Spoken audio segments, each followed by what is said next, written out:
Mentally, you have to be really strong, because imagine as a black player, you're going to play football, and anytime you touch the ball, you're hearing monkey sounds or some kind of racist comments and all of that. It's very difficult to play with the mind, and football is very mental. One thing about football is you need to be self-aware. No be everybody go make am for ball. The night before we have mathematics WAEC, I was playing football in my hostel corner with one boy. He's late now, Doyo. He's so rest in peace. I was playing ball with him in my corner. I sacrificed my soul to football. How did your WAEC mathematics come out? This is Jorge Tachia. He is a Nigerian footballer who has played for Inter Allies in the Ghanaian Premier League. Tachia is experienced in the nature of African football, as he has had stints in Benin Republic and Togo as well. Besides improving his talents, his experience has taught him about the working system of grassroots football in Nigeria. And in this episode, you'll collect some of that knowledge. A coach can be sitting on the bench and he wants to use this player, and then he will receive a note or an instruction from the chairman or something of the club that you should play this very player. Okay, this thing is normal thing. I'm shocked that you don't know these things. As a white man, you saw a player you liked and you said, okay, I want this player. You send invitation, you send flight ticket and everything. And then the player comes and then it's another person. You are looking at the guy and this is not the player you asked now. How you take sign your first contract? This is something, these memories are very precious to me. So I remember them vividly. Most players would most likely respect their coach or their gaffer even more than their parents, for real. To be honest, I don't really remember any time from childhood till date when I actually learned football, or say I actually tried to learn. Like from birth, I just know the game. I dey play from birth, but professionally, when it really dawned on me, say, now what I want to do in my life with this, like just ending on just 3 before I enter SS1. And when I don't know, see, now ball I will use my life do. What think Kosam? I take discover.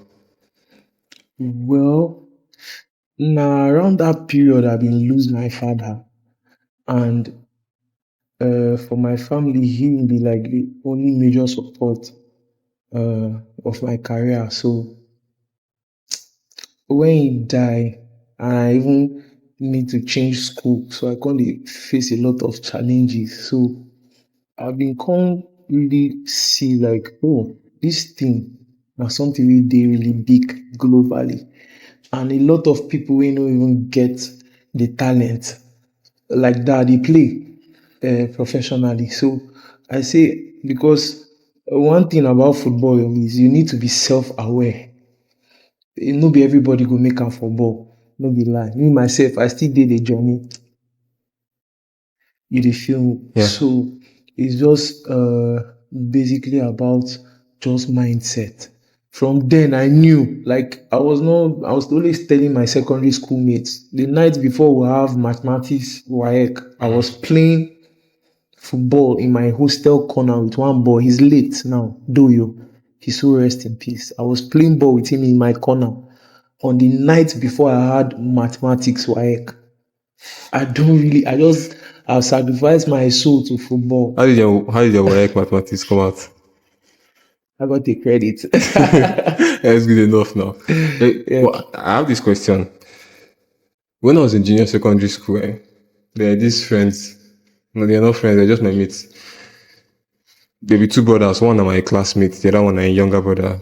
2 of them sabi ball, die. Like, when we go out to the field there, one of them, the younger one, his name is Jonathan, I think. If he dribble like the whole team go score, he was that good. Okay. But then in class, he's not interested in anything academics or anything like that. In the field, you go dust everybody, but in class, just forget about him. He's not that good. And even teacher, I remember one of our English teacher then said in the mock am with him, they asked him one English question, the guy did not fit answer. and they've been a mock am with them. And they think these things now, like, I don't know, say life past all these kind of things. But with you, when you've been there school, you've been there that part of the class, the ones when they make noise, when they pay attention to school, but for football, and your teachers tell you that kind of thing. Come on.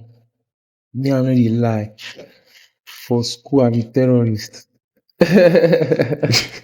Because I don't already know saying a football I won't play from SS1. As I change school, like I tell you after I lose my dad. As I change school, enter SS1, it just be like something switch, something just snap.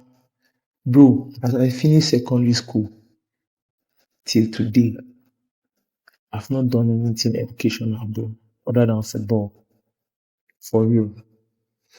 So, how you take sign your first professional contract? How many years? Which stage of your life? What to make them see you? I signed my first professional contract in 2019. There was an agent that came back. He based in China, but he's a thief man. He's a Benue man. He's based in China, Galaxy Sports. He owns Galaxy Sports. So he came to Benue and established Galaxy Sports. So they were first in Abuja. So we went for the scouting program. He wanted to take boys to travel. Okay. So we went for the scouting program. And at that time, I was like the third choice striker. Like there were like two strikers playing ahead of me. So, in your team? Or? Yeah, in my team. So I didn't start. I was on the bench. And in the second half, they did some changes and substituted the striker, and I was still on the bench because I'm like the third choice. So in like the final 10-15 minutes of the game, the coach told me to warm up, and I did, and I got in the game. So this is something these memories are very precious to me. So I remember them vividly, like vividly. We had a set piece against us from the right flank. Yeah. So I think the right back came to pull out, and our goalkeeper, Lordful, very powerful, he went up and caught the ball. Yeah. And as the striker, the moment the keeper caught the ball, I dashed to the side. And the guy has a very good service. He slapped the ball straight. The ball came to me. I went up and got the ball on my chest and brought it down. To be honest, the man told me that it's okay. He's seen enough. Just the chest control. That's what I told you after. During the game. In that moment, he said, do they have another player to replace me? They have seen enough, for real. So I thought you were even going to say like you had this counter attack. And just a chest control, bro. For real.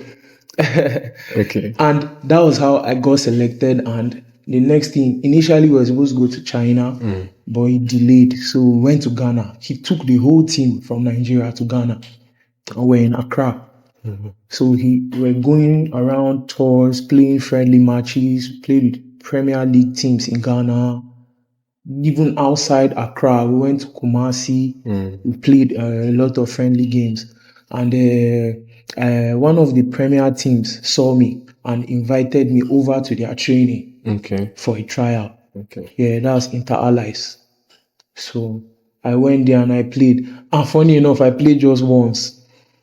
Also there in their training? Yeah, just in the tryout. In the training, I played once. I was right there on the bench after the game. Like, I was substituted. Yeah. And the director of the club was talking to the chairman and telling him that, I think our goal scoring problems are over. For real. I was hearing it. So, like, that was on a Friday. On Monday, I went to the office to sign. Wow. How did that make you feel when you heard that thing there? You're out of your motherland, a foreign place, and then somebody's telling you that you have solved their problem. Funny enough, I was the only person that signed. The entire team came back. Out of everybody that Galaxy Sports took? A whole team, I was the only person that signed. Wow. Yeah.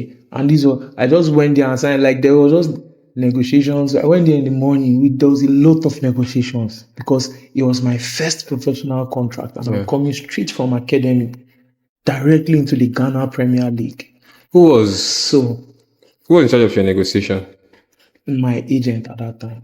Okay. Yeah. Okay, He so- was the owner of Galaxy Sports, the man I told you came from China. Okay. Yeah. So behind you, he's the person that was a representative now. Exactly. Okay. And he was like the one handling all the negotiations and everything. Yeah. That's The, dope. the owner of the club is his friend. They are white men. Okay. The owners of the club, they are two white men. They are twins, Rabi Okay. and Umar. So they are from Lebanon. They are friends. That my agent, has played in Ghana before. Which club was this that signed you? Inter Allies. Inter Allies. Yeah, International Allies. Right. Yeah. What was it like? Those negotiations, how was it like your first experience? What kind of things did they ask you? What kind of decisions did you have to make? Well, it was not too difficult because as an academy player trying to break into the professional setup for the first time, I mean, it's not something you will think too much about. It's something that is a decision. Saying yes to everything. You're saying yes to that is everything. quickly spontaneous. But then, those are the kind of things that cause exploitation. A lot of agents, especially in Africa, here in Nigeria particularly, they know how desperate young players are, grassroots players are to make it outside, to go professional. So they use this, like, I won't even lie. Recently, I got an offer, and it's a good offer, a club in Asia, and the terms were crazy. I can't even remember the rest, but what caught my attention the most was like, he in the contract they said he would take my salary for 6 years. Okay, so imagine as a professional footballer, I'm playing football, and another person is taking the salary for 6 years. After 6 years, then I'm good. So take 6 years from my career. It's done now. It's over. Exactly. So those are the kind of things that challenges. It's very difficult here in Africa. You find those things steadily happening till today. And if you don't take the contract, you will not You go can't anywhere. play. It's almost like you need a strong. As recently as just November, I was in Togo, I was in Accra, I was in Benin, Cotonou. I played football in all these places. Just November, December, I was there. I've been with clubs, premier clubs.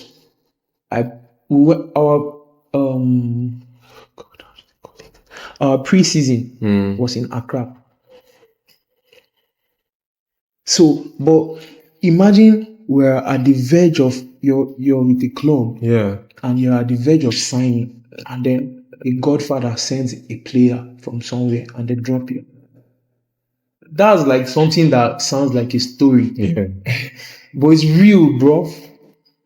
And let me blow your mind. That's why I'm able to be here and have this podcast with you right now. If not, I was somewhere playing football. If not for some godfather who sent his player somewhere. And that mostly happens in Africa. It's normal. It's African football problem. It's not something like It's not new. No, it's normal now. It's like extremely normal. It's not something shocking. Like it happens nowadays and everybody's looking at it and nothing changes. Like it's really normal. Several players have this problem too. You want me to pass the mic around? No, to be nice, the more people speak up, because like footballers are really going through a lot. Like there are some things that I've gone through that I can't say here. If I start to talk, let's say God decides to bless me, I play for a top club in Europe in the next couple of years. I can't talk, say, I get one time I did for Lafia or one this thing, one camp for somewhere. I know they drink Gary. Person will look me with my mad Louis Vuitton and stuff. They say, nah, lie. This one just a lie. Everybody when just blow.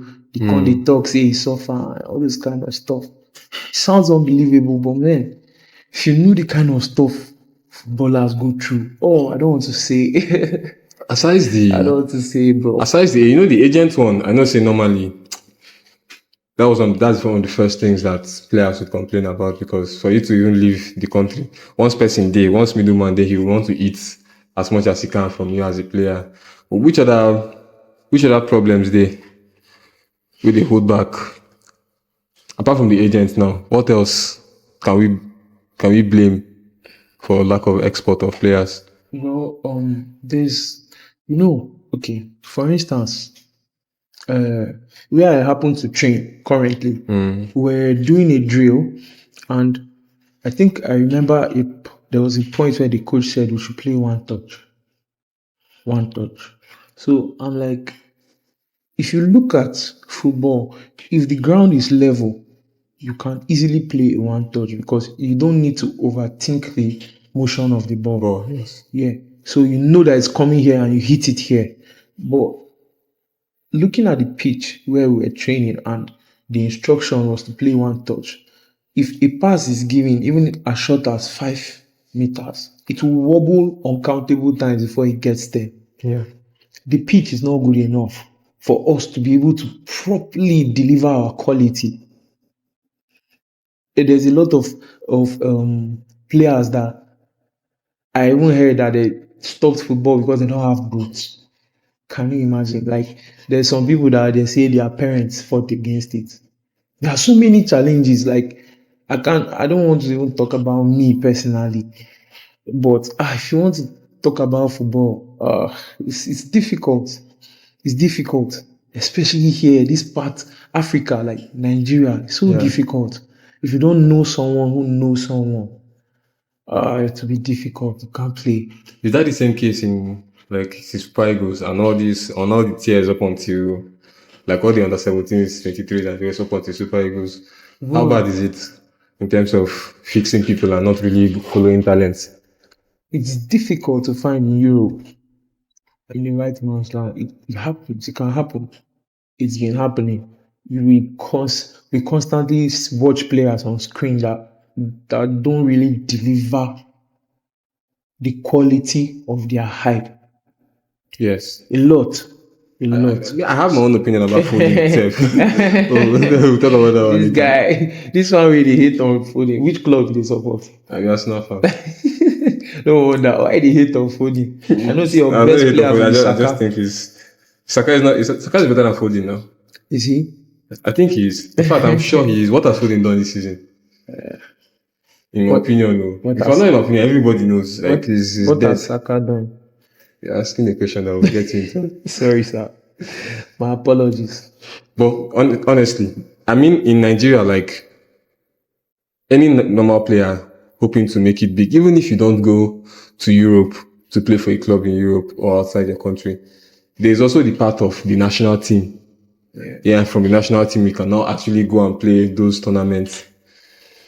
How difficult is it to get into the national team with your own talent? And how much connection do you need? We all know for sure that when it comes to, like, are you talking of in Nigeria, like Super Eagles in particular? Yes. Okay. We all know that when it comes to football here in Nigeria, there's a lot of politics. There is a lot. I mean, okay, for instance now, there's a structure of a team. Now, this team is built around different players.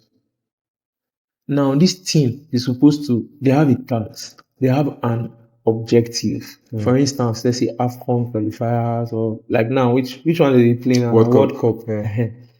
So, on the team, they are definitely going to have players that are going to be there by merit, based on their good. The whole world is seeing. Just imagine that you don't want to call up somebody like Ademola Lookman to the national team. As in, we're talking of Africa's best. Yeah. It will be somehow. Yes. So this ones is by merit. They're on the team. They are performing. They can actually deliver for the team. But there's definitely still some few players on the team who might just be there based on contract. Our national team based on contract. No, like, when I say contract, I mean like a pre-arrangement, a behind arrangement. That's what I mean by contract. I don't mean like they are going to sign something. Exactly. It happens a lot in the national team. A call can just be, put my player here. I don't like. I know practical. I've played in a lot of clubs. I've traveled a lot. I've seen these things firsthand. Like I don't. I just don't want to mention clubs and players' names and all of that. If not, there's a lot I can call their names and everything. I don't see. I don't play What is the with. consequence if you call the name? No, not like there's any consequences, but I just prefer to be Silent neutral and about not it. call anybody out in my stuff. I just try to be as neutral as possible. So it's not like there's any consequences or somebody's going to come and look for me to slit my throat. But I just want to be neutral. I played for a club in Lagos and I like my teammates. Now I seen them in the national team. It's because the owner of the club is the special advisor to the governor of sports. So he just took his boy Yeah. straight to the national team. I know the boy. I know them. They are my teammates who played. Yeah. So it's normal. As I see the boy for national team, I say, this senior man don't go pull this Yeah. boy. I just knew. Yeah. So it happens like that a lot. You know, my notion of Nigerian league, aside the normal amateur football where the pitches are bad and all the other stuff, how do you think Nigerian league has improved in, say, the last 5 years? Are there any things that we can clap hand for? You know, Well, I'll not lie. In the last couple of years, I've not really, to be honest, no offense, been interested in the Nigerian league. I won't lie. I've not really been interested because, first of all, the system is very, very corrupt. So it makes it very difficult. Okay, imagine you're a student in BSU and your lecturer is telling you that, okay, maybe in your final year and they're trying to do project or something, and your kinikon is telling you that you will not graduate because of some very, very fluffy reason, like say maybe you saw you one get that he likes. For real, this shit happens. so you will not play. Coach can tell not to play a player over. No. Not no, like I'm just trying to give you an instance, but not that particular reason. Okay, Yeah, okay. not that particular reason. It could be okay. There are a lot of players that are like really, really good that a coach can be sitting on the bench and he wants to use this player, and then he will receive a note or an instruction from the chairman or something of the club that you should play this very player. Now, it's not because of that player is supposed to play or is good enough to play in that place, but maybe there's been a contract So between. it's something else. Yeah, so that player needs to feature in that match. Okay, this thing is normal thing. Like this thing. I'm shocked that you don't know these things. Yeah, you know, the world is big. Everybody is using. They don't know like the struggle of the It's next, very, the very next normal, man. bro. Football for Africa na war. White men no dey do like that now. Their way just straight. You see this player. Now it's so difficult to go to Europe now because, okay, imagine that as a white man, you saw a player you liked and you said, okay, I want this player. You send invitation, you send flight ticket and everything. And then the player comes and then it's another person. You are looking at the guy and this is not the player you asked now. This is not the player now. See the guy. I'm telling you, the guy has to come back. They'll pay another money again. The guy has to come back. Over the years, that's happened a lot. So these white men, they are really, really cautious. Sorry, wait. I want to circle back so I can understand. Let me know be sure what I'm understanding is what you're saying. So they can send an invite for me as a player, but somehow, if they send it directly to my agent now or my club or something like that, they will decide. They will just They will use swap that me. guy name and picture. They will use my name and picture, carry another person where they like, go. Exactly. And in some cases, that's how that person has gone. In some cases, they'll send them Like back. this is what I know of. That's like swapping you know, destiny. there are sometimes, like for real, these white men, they are tired. That's why sometimes they come themselves, come do scouting programs. Even here in town, white men have come. They always prefer to come themselves because like when it comes to football, these men they are so everybody just want chop. Now why they hard for we? Because even the management said everybody is trying to be self-centered. Like, waiting a feature for this guy head now, and the guy is still trying to play, he's still trying to come up. Like, But why? this guy, it's normal now. It's normal human instincts now. Shame you know good job. But now human being did Europe too now. Those was not getting instincts. Yes, now those ones are different pattern. Here is a different pattern. So everybody get a pattern. If white men come now, they still bring their pattern come. They will carry and go back. Because we now, we know they adapt them. They show say typical black men. So when they go now, continue and sing. No man, I don't deeply. I've met a lot of white men out. Play scouting program with them. I see how they do. They are even now they prefer to. I have coaches that white men I've met that they are chatting me directly on my WhatsApp. That's what they do now. But before, players had representatives, people that will talk for you. Yeah. But now it's difficult for those white men to operate like that because there's always something fishy. Yeah. So That's how it's crazy, bro. it's difficult too. It's difficult. It's why they blame some parents. I mean, how did your dad died when you were in like JS3 thereabouts. So in your family, you had your mom. Yeah. Okay. So how was the support like from your family or from your mom in terms of school? At the beginning, at first it was zero support. How describe zero support? As in June, when I say zero support, I mean somebody is literally willing to fight you because you want to play football. For real. That's what I mean.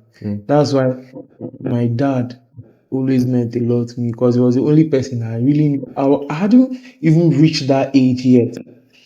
I didn't really understand the things he was doing for me. Like, the man knew I was that good. And he didn't really, he was always busy. He didn't watch me play a lot at that age. But how did he know that I was so good? Like, he would just come back from work one day and tell me to dress up, get in the car, we'll just go somewhere and you just buy like 2 boots for me straight at once with socks, long hose. Yeah. That time, if I just see my new boots, my mind go day. We go. If I resume school like this, if I just change my boots, men go just look. So I didn't know that time. I felt like I was taking it as a big flex. I just change boots. I'm like flexing on it for real. But I didn't know that, like, why, like, this guy the buying. Do you know? Okay, how much is boots now? Like 40 grand for a quality one.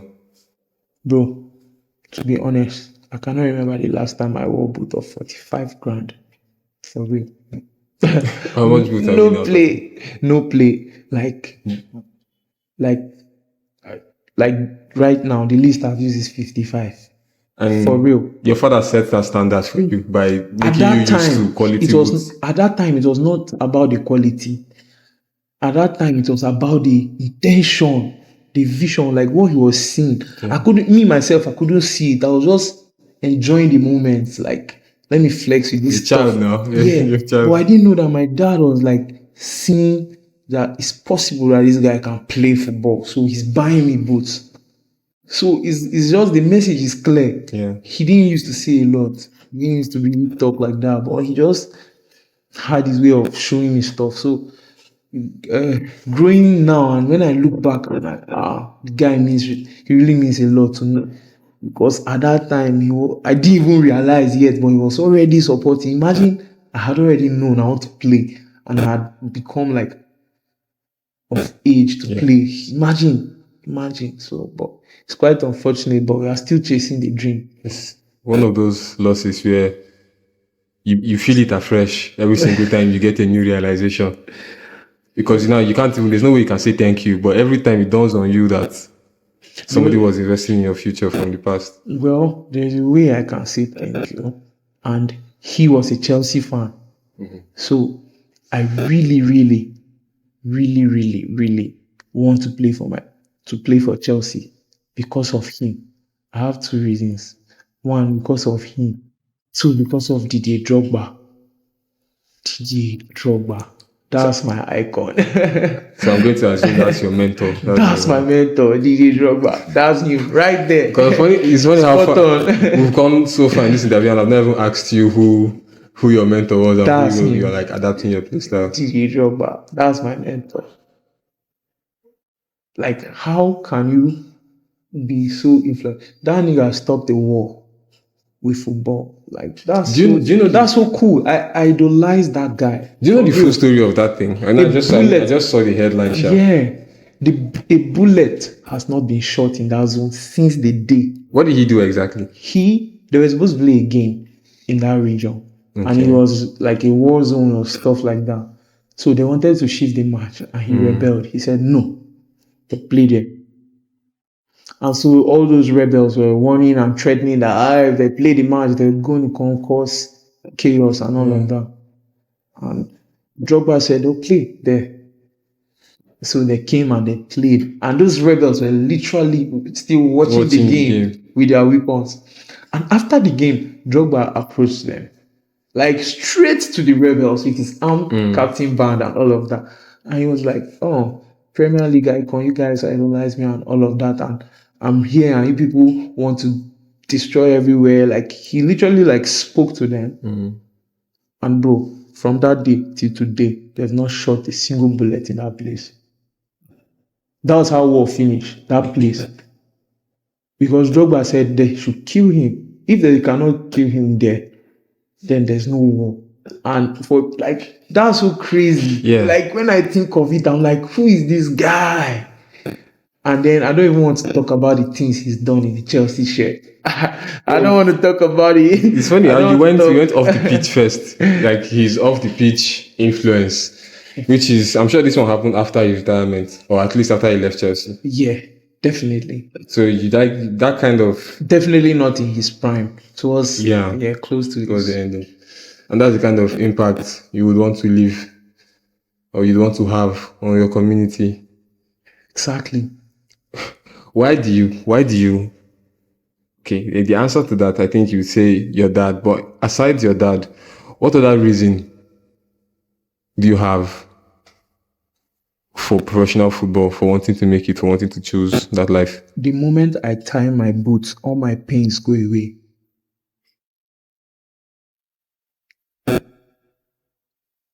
The moment I tie my boots, all my pains go away. Shetibo. Anything where they vex me for this life, bro. If I step my foot on the pitch, I'm good. At least for the moment that the ball is bouncing, I'm good, bro. For real. Do you know I can trade my life for a World Cup hat-trick? Give me the chance. In any game? Not the final. World Cup final. Give me a hat-trick. I'll score and feel those emotions, then die. No one. Bro, like, I literally breathe for football. For real. So, I'm not even trying to put any pressure. Yeah. I'm It's just, the game. yeah, I'm just going to do me and I'll let time pass. Because time, I need to review everything. Do you worry about a time in your life when you will not be able to play again? I've thought about it, and to be honest, the only time I'll not be able to play is when I'm in a wheelchair or I'm dead. The only thing that can stop me is death. Won't you be too old at some point? I will definitely still kick a ball. So long as I can stand on my feet, I'll kick. Unless I'm in a wheelchair. If I'm in a wheelchair, and even that, if my legs can move, I'll still jog the ball in the wheelchair. Because I jog the ball while sitting normally. So I can be in a wheelchair and still jog the ball for real.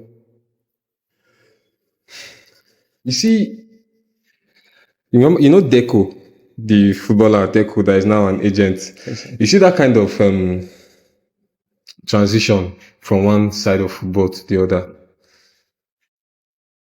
What kind of, aside football, there are plenty of people that like football, including me, but I'm not going to be a professional, you know, but because of how I love football, I would still want to do something in that space. Yeah. How, you know, I could be a coach, you know, and stuff like that. Apart from coach and player, what other key elements or personnel can enter football, even in Nigeria, and do something and help the game? What aspects can improve, where people can come in? But help the game or the player. If you help the player, you're helping the game in general. I need you to be more direct so that I know, because Who helps the a player? lot of like my father now was motivation to me. You understand? For instance, when I signed in Ghana, there were only 11 foreigners in the whole Ghana league.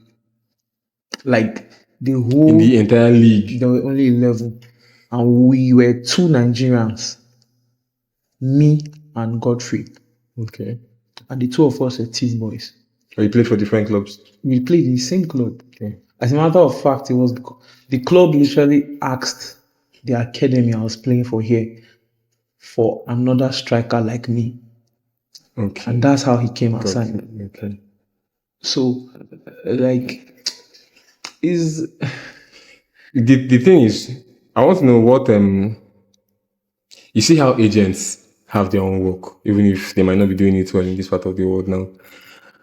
They are also physios, right? That help a player with recovery and fitness and stuff like that. So I'm saying, what other fields are there that can have a career in football apart from playing and coaching?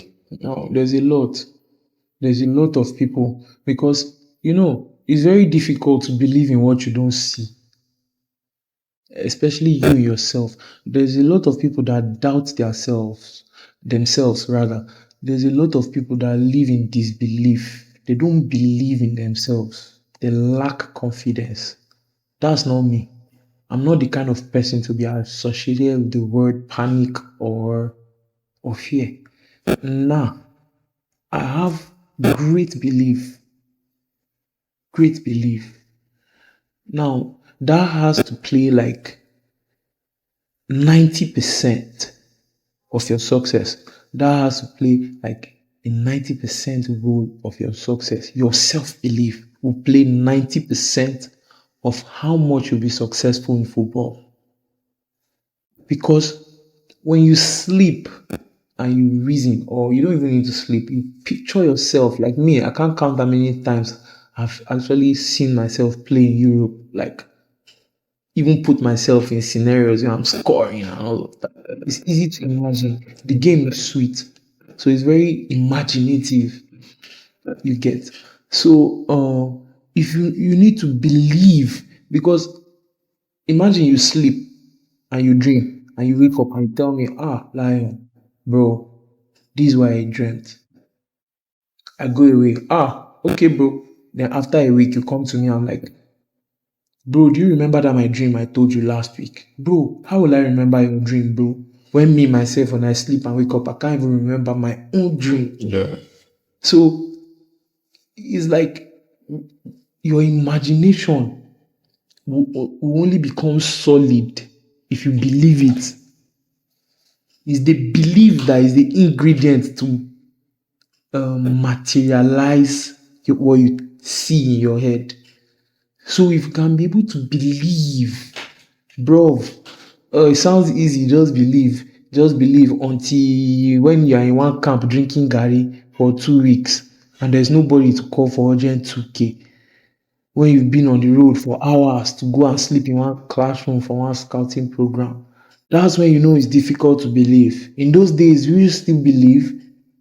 You have to. Exactly. That's where it gets difficult. So, but everything are small. We dey take the thing one step at a time. So if you're talking about belief, how much is physical and how much is mental? In terms of just let me shape this or shape it properly. In the confines of playing, regardless of the scenario, not ambition or anything, just to be able to put in a good A good performance. performance, yeah. What are the things you need to have and things you need to do away with? You just called it two, physical and mental. Simple. Because Yeah, how do you strengthen those parts? yeah. So, like for instance, when it comes to the physical part, you don't necessarily need to be as strong as Hulk or as built as Adama Traore. Like I've seen somebody as small as this Madison hit a shot and I'm like, whoa, see how slim this guy is and look at the kind of shot he's going to release. So you don't necessarily have to be that big, but you just need to be able to be fit enough to run around the width of a pitch for 90 minutes. You just need to be able to be fit enough to be able to run around a football pitch for 90 minutes. So if you can train your body to be able to endure a game for 90 minutes, you're fit enough physically. Or let me say, if you want to push you to some elite mentality, 120 minutes. If you're fit enough to play 120 minutes and you're still fit to play, that's fit enough. And then mentally, you have to be really strong, because imagine as a black player, you're going to play football and anytime you touch the ball, you're hearing monkey sounds or some kind of racist comments and all of that. It's very difficult to play with the mind, and football is very mental, extremely mental. Like football is, when it comes to physical and mental, like football is just, the physical is just like 20%, or let me say 30. The mental is 70 or 80. Because on the night before a match, I can hardly sleep. I literally play the whole game in my head a night before. And that's why when I step on the field, there are some things I will do, and you think it will marvel you, like, how this guy do this thing so quick. And I've put myself in that situation a night before. Before that ball bounced for that place, I don't bounce that ball for that place for my mind inside my sleep. I've thought about the game. I've put myself in that situation and I dealt with it in my mind. So my consciousness is expecting that situation. So when it comes, I already know what to do. That's the difference between a professional and, it's not like it's a special thing to play football to top level. Yeah. You just need to think about it. Be mental. Know that this will come. So anticipate. That's all. It's not that hard, bro. But you need to put in some work. Nobody will tell you that football is easy. Nah. If somebody, this might be beyond your, or maybe too far from what you are used to, but say for somebody who just has the love of football for joy, and wants to start playing again after taking a long break. Say for example, some people play ball last in secondary school and then they went through uni and finished uni and then they want to start picking it up again. What are the things the person should focus on to be able to get back to playing regularly, just for fitness? It will be very difficult. Especially if that person wasn't a professional before. If you're a professional, it will still be very, very difficult. Imagine you're a professional footballer. Okay. Let's just see how Pogba recovers. Let's just use that one now as a practical example. I was seeing on the news he signed for Marseille, but I saw him again in another club. So probably just rumors. On his page, I haven't seen any post. Okay. So let him get to the field, let him play. Let's see his recovery. You'll see the difference. You will know that this person hasn't played football for a while. No matter how good he is, like, we know the talent. We know the quality Pogba can deliver. Yeah. But when you see some things, you watch him, you know that this person hasn't played for a while. Yeah. Not even physically. We even see during preseason. Exactly. Thank you. But you know what I'm asking, I know you would answer like this because obviously you think about it from a professional standpoint. But before anybody went pro, there are still people who just used to play, and I mean just normal people. You get just the things you can do with yourself as a normal person who wants to keep kicking ball.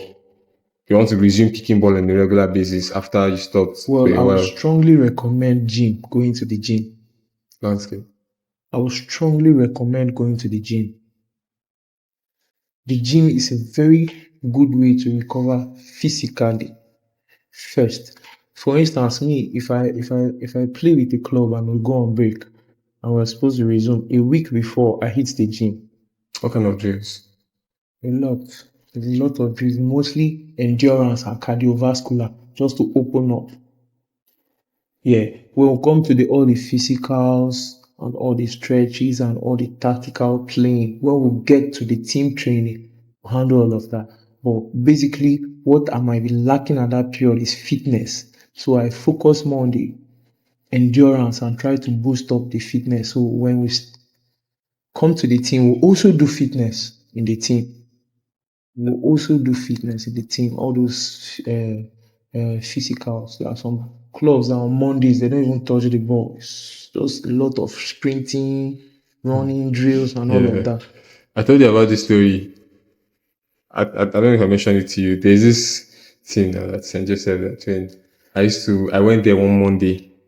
I just thought that I would play. I thought they would play on Monday. I wanted to see how they do their own thing. So I went there on a Monday. Turns out Monday was their physical.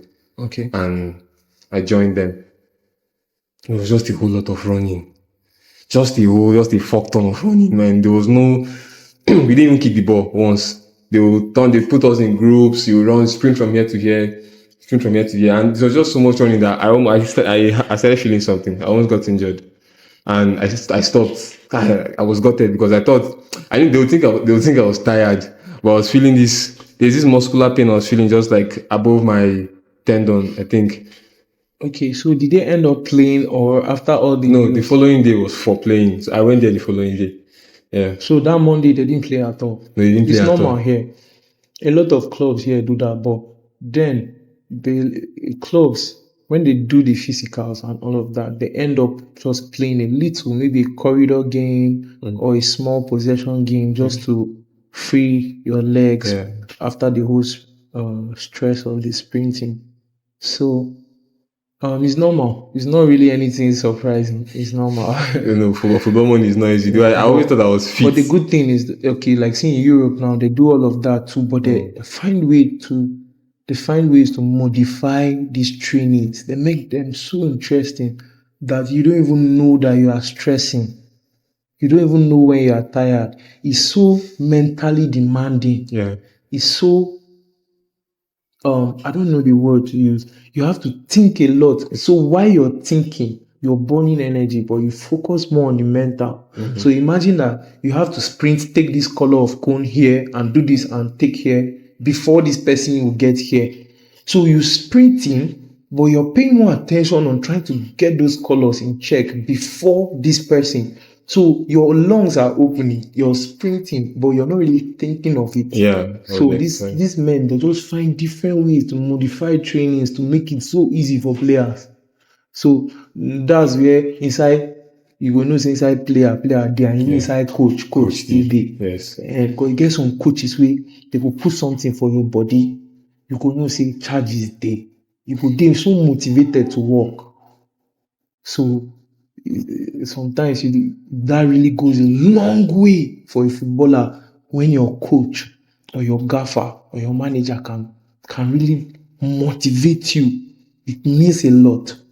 It means a lot because most players would most likely respect their coach or their gaffer even more than their parents, for real. For real. Most footballers, I say respect more than even their parents. Because they know this person believes in them. The relationship so for is that person. on a different level. So all those things really contribute and really help a player because everything is mental. So, Lion, yes, sir. We have a closing tradition on this podcast where you give us one life advice. You're going to write it down, you're not going to tell us.